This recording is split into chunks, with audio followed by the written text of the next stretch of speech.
하나님을 예배하는 우리 모든 성도님들 가운데 주님의 은혜와 평강이 함께 하시기를 바랍니다. 아멘. 특별히 긴 장마로 또 폭우로 어려움 당하고 있는 이웃들이 있습니다. 하나님께서 자비와 긍휼을 베풀어 주시고 또 교회와 성도들은 이런 어려운 이웃을 위해서 우리의 손을 펴서 위로와 소망을 전할 수 있기를 바랍니다. 우리는 지난 12주 동안 주일 예배 때 사도행전 말씀을 함께 나눴습니다. 오늘 사도행전 8장까지로 해서 내 증인이 되리라 라는 주제의 말씀을 일단락하고자 합니다. 이제 사도행전 9장부터는 교회의 복음 전도 역사에서 주목할 만한 새로운 인물이 등장하게 됩니다. 그 사람은 사도 바울입니다. 바울은 반대자요 박해자였습니다. 그랬던 그가 하나님의 택하심을 잊고 회심하게 됩니다. 전도자가 된 것입니다. 하나님께서는 변화시키지 못할 사람이 없습니다. 바울과 같은 이 사람을 변화시켜서 그리스도를 전하는 자도 삼으신 것입니다. 그는 그리스도인을 붙잡으려고 갔습니다. 그러나 그가 이제는 그리스도에게 붙잡힌 바 된 사람이 되었습니다. 박해하고 핍박하는 사람이었습니다. 그러나 이제 그가 예수 그리스도와 그 복음 때문에 박해당하고 핍박당하는 자가 되었습니다. 여러분, 사도 바울은 소아시아와 이방 지역까지 그리고 예수님의 이 복음을 전하기 위해서 로마까지 가게 됩니다. 하나님이 이렇게 한 사람을 바꾸시고 변화시키셔서 세상을 향한 하나님의 놀라운 일을 행하고 계십니다. 우리가 이 사도행전을 끝까지 주일날 이 설교를 한다면 아마 내년 이렇게 여름까지 가야 되지 않을까 생각을 합니다. 그렇게 설교를 듣는 것은 쉽지 않은 일입니다. 제가 2주 전에 가깝게 지내는 목사님 한 분을 만났습니다. 휴가차 대구에 방문했는데 잠시 식사를 하면서 이야기를 나눴습니다. 이분이 교회에서 설교를 요한계시록을 예전에 했는데 끝까지 설교를 했다고 합니다. 1년 반 연속됐습니다. 그러던 중에 교우 한 분이 맨날 요한계시록 말씀만 듣는다고 힘들어하는 분이 있었는데 계시록 전체 강해가 끝나기 전에 어느 순간 안타깝게도 교회에서 보이지 않는다고 그렇게 얘기를 합니다. 제가 그 이야기를 듣고 그래 12주로 마감을 해야 되겠다 라는 생각을 했습니다. 네. 지난 주일에 함께 우리가 나눈 말씀을 먼저 상기해 보겠습니다. 스데반의 순교 이후로 예루살렘에는 큰 박해가 있었습니다. 교회와 성도들을 향한 대대적인 박해였습니다. 이 박해로 인해서 성도들은 이제 예루살렘을 떠날 수밖에 없게 된 것입니다. 박해와 핍박을 피하게 된 것입니다. 사방으로 흩어지게 됩니다. 이것은 당장에는 큰 시련과 고난이었습니다. 그들이 지금까지 살아왔던 이 삶의 터전을 잃어버린 것이에요. 고향을 등지고 다른 곳으로 떠나야 했습니다. 예루살렘 교회도 많은 성도들을 잃었습니다. 정말 좋지 않아 보이는 이런 상황이 온 것입니다. 그런데 하나님은 그 섭리 가운데 더 큰 그림을 그리고 계셨습니다. 핍박으로 인한 그 흩어짐을 통해서 오히려 복음이 전파되도록 하신 것입니다. 흩어진 성도들은 이제 예수님의 복음을 전하는 복음의 씨앗이 된 것입니다. 흩어져서 사라져버린 것이 아니라 복음의 씨앗이 되어서 흩어진 그곳에서 예수님의 이 복음을 증거하게 된 겁니다. 박해와 핍박은 반대자들이 교회를 잔멸하고자 한 것입니다. 뿌리째 뽑아서 완전히 없애버리려고 소멸하기 위해서 박해를 한 것이요. 그런데 이 일로 인해서 사방으로 예수님의 이 복음이 전파되었고 곳곳에 교회가 세워지게 된 것입니다. 복음 전파의 역사는 이렇게 신비합니다. 하나님의 계획과 일하심은 사람의 생각과 판단하는 것을 초월해 있습니다. 당장에는 큰 어려움이지만 나중에는 큰 더 좋은 일을 이루어 가시는 하나님의 그 과정이 되고 있다는 것입니다.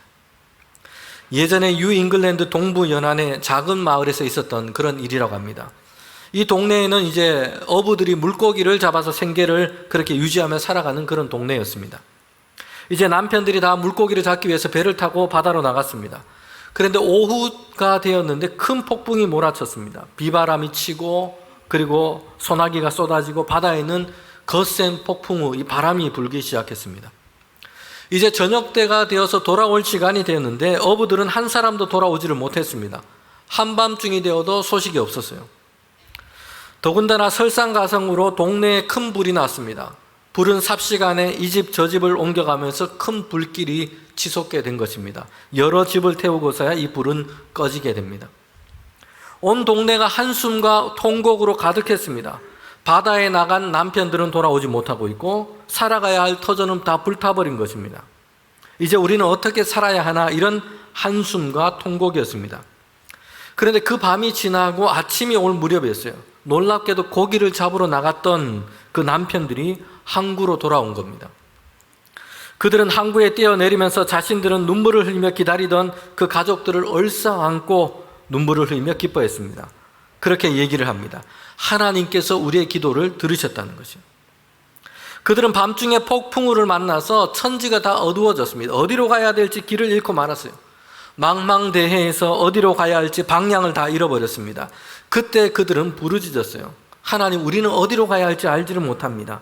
날은 어둡고 우리는 방향을 잃어버렸습니다. 이제는 죽을 수밖에 없을 것 같습니다. 우리에게 갈 길을 보여주십시오. 그렇게 부르짖는데 마침 멀리서 불기둥 같은 광채가 나타난 겁니다. 사실은 그 동네에 일어난 불이었습니다. 그는 그 불을 바라보고 방향을 잡을 수 있었어요. 그리고 결사적으로 항해를 해서 이제는 무사히 그들의 동네, 이 고향 항구로 도착할 수 있게 된 것입니다. 동네가 집이 불탄 것은 엄청난 손실이었고 절망스럽게 했던 일이었습니다. 그러나 이것이 등대와 같은 불기둥이 된 것입니다. 난파당한 그들의 가족들, 어부들이 돌아올 수 있도록 해준 것입니다. 우리에게는 긴 호흡이 필요합니다. 당장 눈앞에 있는 일이 아니라 우리의 삶을 이끌어 가시는 그 하나님의 손한 손길을 믿고 의지해야 합니다. 당장에 보이는 시련이지만 후에는 더 선한 일을 이루어 가시는 하나님의 방법이 될 것입니다. 여러분, 초대교회 성도들에게는 장애와 시련이 없었던 것이 아니었어요. 복음이 전파되는 그곳, 복음을 전파하는 그곳에는 늘 박해와 시련이 따랐습니다. 그런데 그 가운데 오히려 그것이 복음을 더욱더 힘있게 증가하고 전파되게 하는 그런 방법으로 되었다는 것이에요. 여러분, 여기에는, 이 역사에는 믿음의 삶이란 어떤 것인가, 이것을 보여줍니다. 어렵고 시련이 있습니다. 고난도 있습니다. 그러나 믿음 안에서 산다는 것은 이것을 통하여 새로운 일을 행하시는 그 하나님의 역사를 기대하는 것입니다. 그리고 결국에는 보게 되는 것입니다. 여러분, 오늘 본문은 전도자 빌립이 에티오피아 내시를 만나서 그에게 지금 세례를 베푼 그 사건을 기록하고 있습니다. 오늘 이 본문 동일 본문으로 제가 작년 6월 19일에 주일 설교를 전했습니다. 참고로 하시면 더 이해를 잘 할 수 있겠다 싶습니다. 이제 빌립 전도자가 에티오피아 내시를 만나서 세례를 베풀게 된 것입니다. 에티오피아 내시는 유대인이 아니었습니다. 구체적으로 다른 민족 사람이 이제 세례를 받게 된 처음 사건을 지금 말하고 있습니다. 그래서 이 사건은 중요합니다. 유대인이라고 하는 이 장벽을 넘어서서 이제 이방인들에게 예수님의 이 복음이 증거되었고 그들에게도 세례를 베풀게 된 것입니다. 복음 전파의 영역이 사람들이 암묵적으로 정해놓은 그 제한 선 안에 머물러 있었어요. 유대인, 예루살렘이었습니다. 그런데 이것을 넘어서서 이제 새롭게 확장되어 가고 있는 것입니다. 성령의 인도하심, 성령의 이끄심이었습니다. 빌립은 예루살렘 교회가 세운 7 집사 중에 한 사람이었습니다. 빌립도 스데반의 박해 이후에 일어난 그 대대적인 박해를 피해서 흩어지게 된 것입니다. 그리고 빌립이 간 곳은 사마리아 성이었어요. 거기에서 예수님을 전했고 기적과 이적을 행했습니다. 많은 사람들이 세례를 받게 되었고 예수님을 믿게 되었습니다. 그리고 오늘 본문은 그 뒤에 지금 이어지고 있는 것입니다. 이렇게 사마리아 성에서 전도하던 빌립에게 주님의 영, 이 성령의 감동이 있었습니다. 빌립을 다른 곳으로 이끌어 가시는 것이요. 그런데 가라고 하신 곳이 어디냐 하면 광야길이었습니다. 오늘 본문 8장 26절입니다. 주의 사자가 빌립에게 말하여 이르되 일어나서 남쪽으로 향하여 예루살렘에서 가사로 내려가는 길까지 가라 하니 그 길은 광야라. 빌립은 복음을 전하는 전도자입니다. 사마리아 성에서 지금 놀랍게 그는 이런 사역을 하고 있습니다. 다른 일에 바빠서 게으르게 나태하게 지냈던 것이 아니었어요. 사마리아 성에서 그는 놀라운 전도의 사역을 하고 있어요. 귀신 들린 사람을 치유했습니다. 병든 사람을 고치기도 했습니다. 이런 표적을 행하면서 예수님의 이 복음을 증거했을 때에 많은 사람들이 지금 믿게 된 것입니다. 사마리아 성에는 그래서 기쁨이 가득했다고 말씀합니다. 사마리아 성에서 빌립이 행한 그 사역을 보면 더욱 놀라운 일이 있습니다. 오늘 본문 앞부분 바로 위에 있는데요. 그 성에는 아주 유명한 주술사가 있었습니다. 시몬이라는 사람이었어요. 성 안에서도 명성이 있었던 알려진 사람이었습니다. 그런데 그도 빌립이 행하는 이 이적을 보고는 빌립을 따르게 된 겁니다. 자신처럼 허풍과 속임수로 하는 것이 아니었어요. 빌립이 행하는 것은 정말 진짜 이적이었던 것입니다. 그래서 빌립에게 좀 한 수 배우려고 따라다니고 세례까지 받게 된 겁니다. 이만큼 빌립의 전도 사역은 사마리아에서 이제 주목받으면서 대단한 지금 일을 이루어가고 있습니다. 그런데 성령이 주시는 말씀, 그 감동이 있는데 사마리아 성을 떠나라는 것입니다. 다른 곳으로 가라는 것이요. 그리고 그가 가야 할 곳은 광야였습니다. 사실 여기에서 사람들이 만나는 어려움이 있습니다. 지금 사마리아 성에서 잘 안 되고 있다면 다른 곳으로 옮길만 하죠. 다른 곳에 가서 분발해서 뭔가 이제 새롭게 좀 시작해 볼 수 있습니다. 그런데 지금 사마리아 성에는 부흥이 일어나고 있습니다. 빌립을 통한 이 전도의 복음이 사람들에게 전해지고 있고 많은 사람들이 지금 예수께 돌아오는 일이 일어나고 있다는 거죠. 거기에 더욱더 열정을 다해서 한다면 이제 사마리아 성에는 더 탄력을 받아서 더 큰 결실을 얻을 수 있게 될 겁니다. 그런데 다른 곳으로 가라는 것이죠. 빌립을 가라고 하는 것은 더구나 광야길입니다. 사마리아보다 더 큰 도성도 아니고 사람들이 많이 살고 있는 그런 곳이 아니었어요. 사람이 없는 광야길입니다. 요즘 한국의 축구 선수 중에 세계 유명한 구단에 스카웃돼서 이적된 그런 뉴스를 보게 됩니다. 이전에 있었던 팀에서 좋은 성적을 거뒀습니다.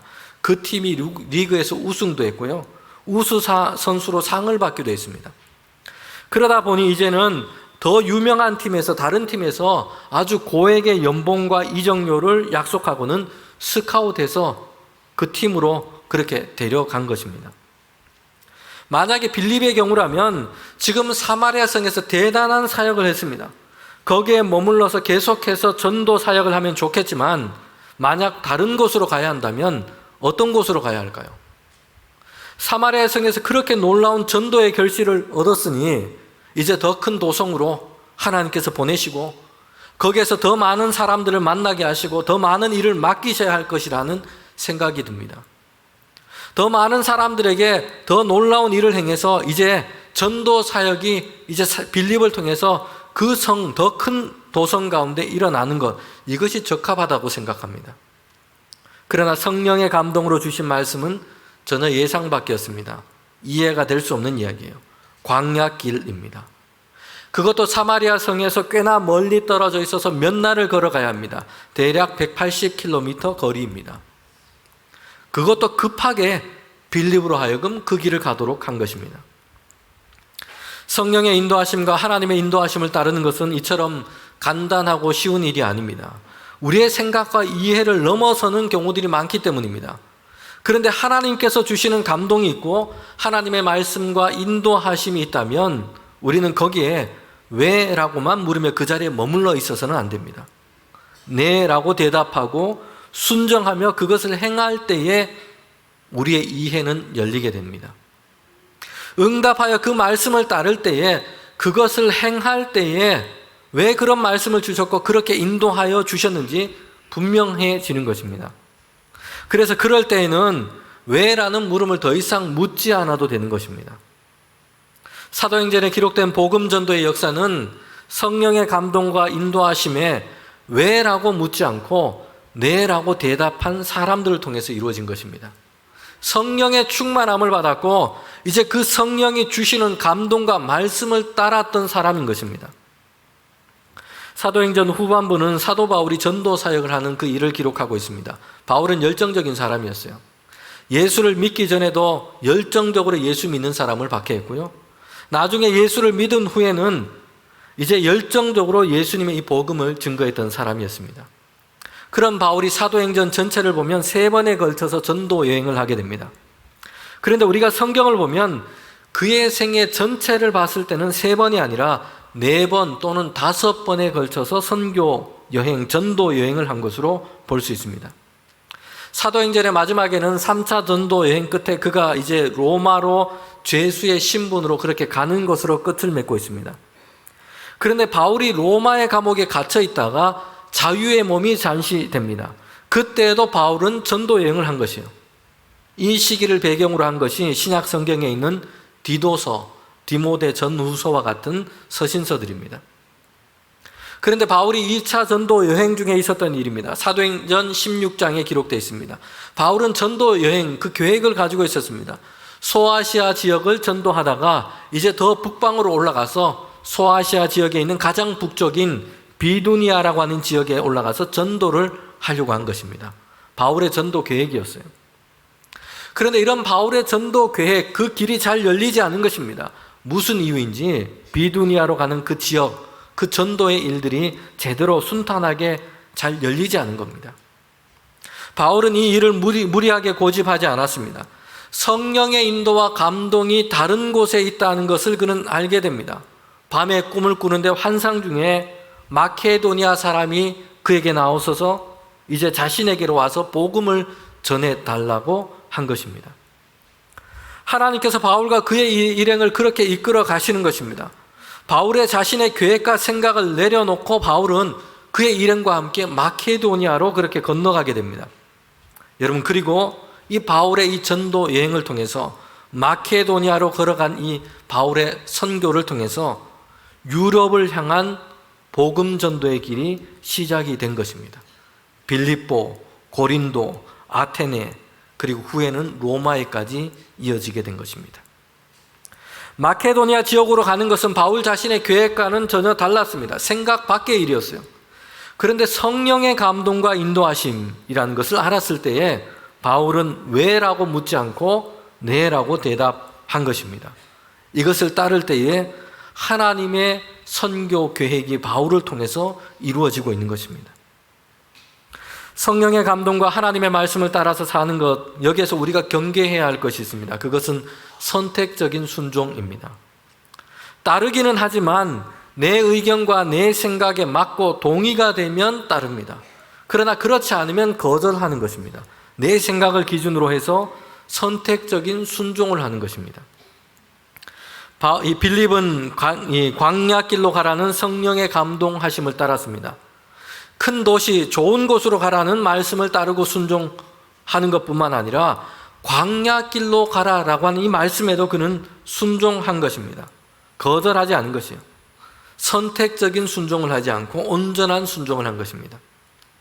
예수님을 믿는 신자라면 하나님의 말씀을 전적으로 부정하거나 거부하는 경우는 없습니다. 모두 다 하나님을 믿는 신앙이 있기 때문입니다. 그래서 하나님께서 명령하시고 우리에게 말씀하신 그 말씀을 따라 살기를 우리는 원합니다. 그런데 문제는 온전히 따르지 않고 선택적으로 따른다는 것이에요. 내게 유익이 되는 한에서, 내게 손해가 되지 않는 선에서, 내 생각과 이해에 충분히 부합할 때에만 따르는 것입니다. 선택적인 이런 순종은 결국에는 성령의 인도하심을 따르는 삶을 살지 못하게 합니다. 구약의 선지자였던 요나는 하나님께서 그를 니느웨로 가라고 그렇게 보내셨습니다. 거기에 가서 하나님의 말씀을 전하라는 것이죠. 니느웨 성 그 땅 사람들은 죄악으로 가득했습니다. 하나님이 진노하셨어요. 그래서 회개해라. 그렇지 않으면 너희가 멸망을 당할 것이다. 심판을 당할 것이다. 이런 메시지를 지금 요나에게 보내서 그곳 가운데 전하게 한 것입니다. 그런데 요나는 니느웨로 가지 않았습니다. 하나님께서 가라고 한 곳으로 가지 않고 다른 곳을 향해서 갑니다. 하나님의 낯을 피해서 요빠라고 하는 항구에 내려가서 니느웨와는 완전히 반대편으로 배를 타고 다시스를 향해서 가게 됩니다. 성도 여러분, 그런데 선지자 요나가 늘 그렇게 하나님의 말씀을 거절하고 반대로 행동한 것은 아니었습니다. 요나는 선지자로서 자신의 민족 이스라엘을 향해서 하나님이 주신 말씀을 전했습니다. 순종했어요. 선지자로 일을 하기도 했습니다. 그런데 이번에 니느웨로 가라는 것은 할 수 없다는 것이에요. 니느웨는 갈 수 없다는 겁니다. 니느웨는 아수르 민족의 수도였습니다. 그리고 그 아수르는 이스라엘 민족의 원수와도 같았습니다. 전쟁을 일으켜서 그의 민족 이스라엘을 괴롭게 했습니다. 약탈하고 잔인하게 그의 동족에 해를 가했습니다. 선지자 요나에게는 이런 것입니다. 자기의 민족 이스라엘은 내가 얼마든지 하나님의 말씀을 전하기 위해 가겠습니다. 다른 곳이라도 내가 가겠습니다. 그런데 아수르 니느웨만큼은 나는 갈 수 없습니다. 선택적으로 순종하고 선택적으로 불순종을 하고 있는 것입니다. 이런 선택적인 순종은 순종의 기준과 출발이 그 자신에게, 나 자신에게 있습니다. 내게 이익이 되는 것, 나를 높일 수 있는 것, 나를 힘들게 하지 않는 것, 나에게 손해가 되지 않는 것, 내가 볼 때 이해가 되고 힘들지 않는 것, 내 자존심을 상하게 하지 않는 것, 이런 것만 나는 순종하겠다는 것이에요. 여러분, 사실 이건 선택적인 순종은 불순종의 모습인 것입니다. 성도 여러분, 오늘 우리에게 이런 모습이 얼마나 많습니까? 우리는 이런 부분에 있어서는 하나님의 말씀을 따라 순종하지만 또 이런 부분에 있어서는 나의 뜻, 나의 고집을 꺾지 않습니다. 재정의 문제, 신념의 문제, 정치적인 어떤 입장의 문제, 이런 부분에 있어서는 이것은 내가 판단하고 내가 생각할 문제라고 우리는 그렇게 생각하는 것입니다. 이렇게 될 때 우리는 주님께서 주시는 이 성령의 감동과 하나님의 말씀을 온전히 따르지 못하고 선택적 순종만 반복하게 되는 것입니다. 성령의 감동과 인도하심을 따르기 위해서는 우리가 목표가 분명해야 합니다. 우리의 목적은 복을 쫓는 것이 아니라 하나님의 뜻을 따라서 사는 것입니다. 전도자 빌립은 성령께서 감동으로 주시는 대로 가라고 인도하시는 대로 가고 있습니다. 처음에는 사마리아 성으로 내려갔고요. 이번에는 광야길로 갑니다.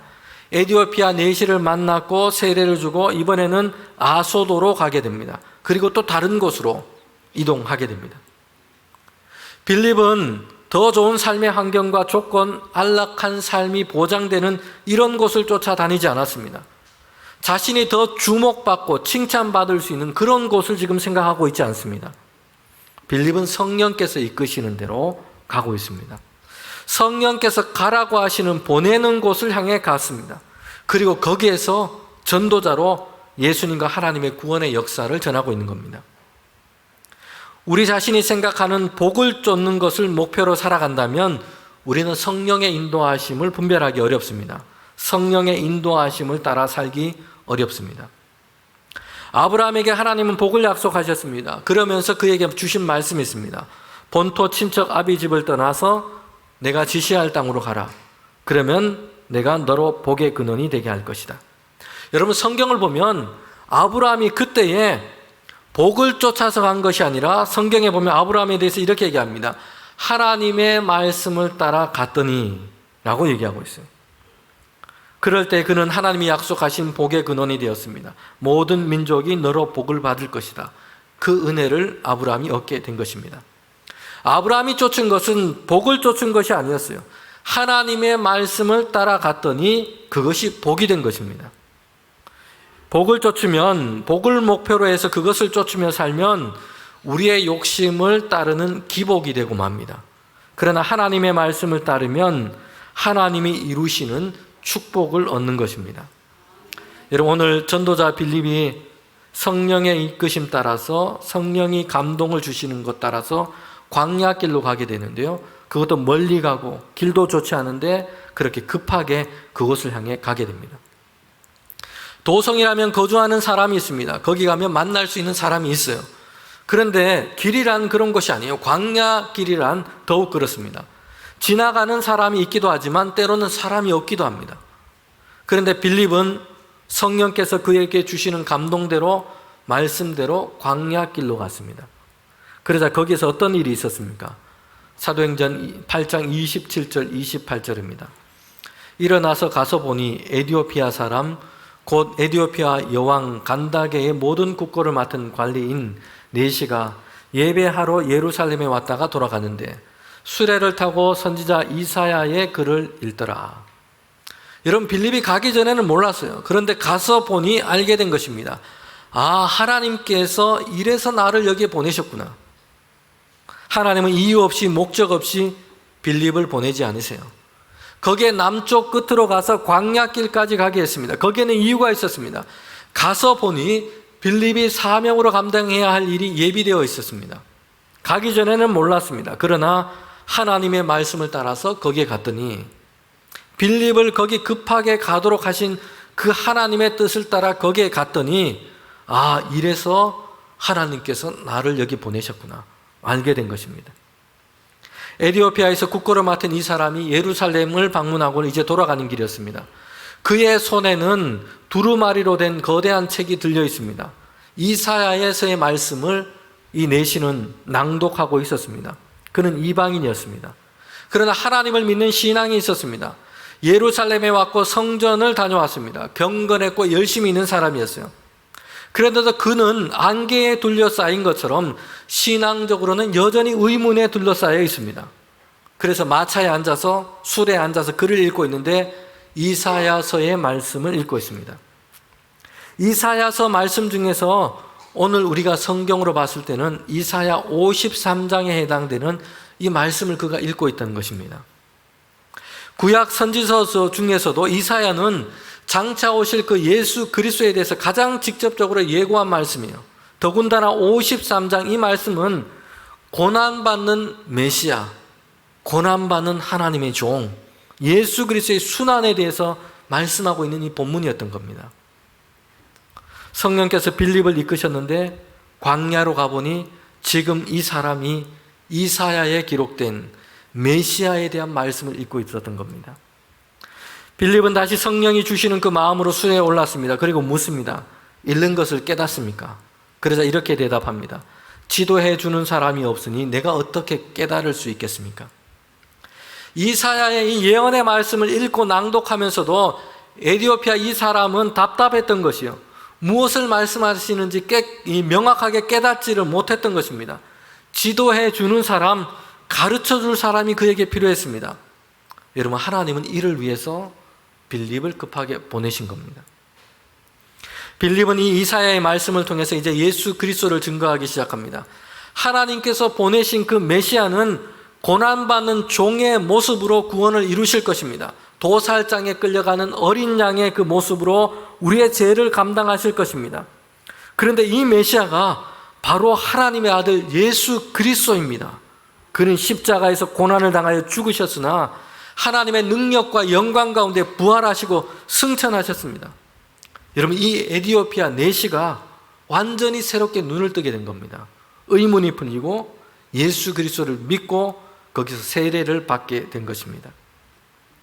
성령의 감동과 하나님의 말씀을 따라서 빌립을 광야로 보내셨는데 거기에는 이유가 있었습니다. 하나님의 보내심에는 분명한 이유가 있습니다. 하나님의 구원을 갈망하고 그리스도를 알고자 하는 이 사람이 있었던 것입니다.